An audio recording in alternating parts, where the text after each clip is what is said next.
જિલ્લાના સુઈગામ તાલુકાના મોરોડા ખાતે નવીન પીએચસીના બાંધકામ અર્થે ભૂમિપૂજનનો કાર્યક્રમ યોજવામાં આવ્યો હતો। આ પ્રસંગે ગુજરાત સરકારના ખાદી કુટીર અને ગ્રામ ઉદ્યોગ મંત્રી સૌરભજી ઠાકોરના વરદ હસ્તે ખાતમુહૂર્ત કરવામાં આવ્યું હતું। આ પ્રસંગે વાવથરા જિલ્લાના મહામંત્રી ઉમેદદાન ગઢવી તેમજ સુઈગામ તાલુકાના ભાજપ સંગઠનના હોદ્દેદારો અને તાલુકા આરોગ્ય અધિકારીઓ અને આજુબાજુના વિસ્તારના અને ગામમાંથી મોટી સંખ્યામાં ગામ લોકો ઉપસ્થિત રહીને કાર્યક્રમમાં ભાગ લીધો હતો। આ પ્રસંગે માનનીય મંત્રી દ્વારા ગુજરાત સરકારના ગ્રામ્યલક્ષી આરોગ્ય સુખાકારી માટેના અનેક યોજનાઓ અને લાભો વિશે લોકોને માહિતીગાર કર્યા હતા।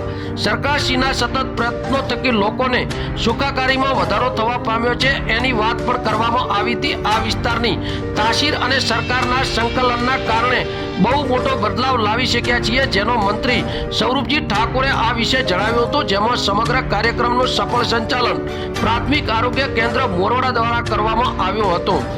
બ્યુરો રિપોર્ટ બનાસની અસ્મિતા, પાપર સુઈગામ, વાવથરા।